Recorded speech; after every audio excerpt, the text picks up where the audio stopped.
Okay, we back again with another QQQ short. What we did today was we let the market play itself out. As we let it play ourselves out, we on the minute chart. Had a lot of consolidation on the earlier part of the day, a lot of up and down, up and down, up and down. So it was hitting a lot of support and a lot of resistances. As you can see, they were right here, right on top of each other. All these dotted lines are different resistance and different support lines for different lows and highs that the market had hit for the day in QQQ.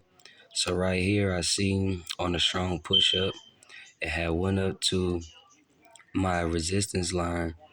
And when it hit my resistance line, it got rejected. So I entered into the contracts right here. I entered in when it had got rejected down around 305. What was this? 305.58. No, I'm sorry. Hold on. Let me get on the line. It's 305. Yeah, 60. 305.68. So then as I got into the contracts, I bought in and I let it continuously to run down.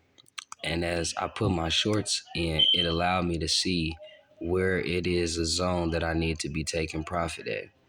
So what I did was I allowed the rundown and the pullback to come back. My call and my strike price was 303.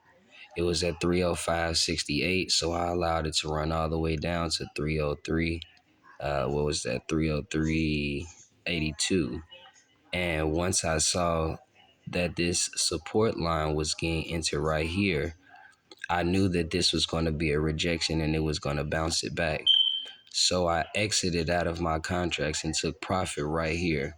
Now I'm allowing this to continuously to go on to see which direction this is going to go. I can actually move this over to see if I'm going to still be in profit or if it's going to reverse back and push back towards my support, my resistance line, to see if it's actually going to go back towards the upper side and the highs for the day.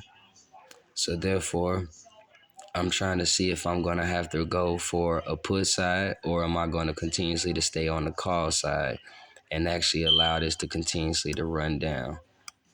So as I let this consolidate and consider and figure itself out, it's going back and forth, back and forth. I'm allowing it to do what it's doing. It still hasn't broken this original support line right here that it had broke through. When it broke through that support line, it was a new support line that was entered and created.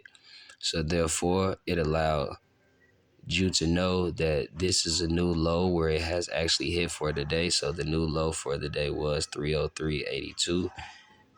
The day's high is 309.50. So this is just a quick tutorial of what took place on my entering and exit of my contracts to make profit. This took me 1, 2, 3, 4, 5, 6, 7. It took 8 minutes for this to make profit. Was able to make profit in 8 minutes, ladies and gentlemen. So this is very much well something that I would highly recommend, that if you have any extra time, any extra funds, to put your funds and put your time and effort and energy into trying to learn how to do this, because it is a true way that you can make funds. And I mean, you can make hundreds of dollars, thousands of dollars. You can turn something as small as a $40 contract into $200, $300, $500 or more, depending on how big the trend is and how big the push down or the push up is, if whether it's a bearish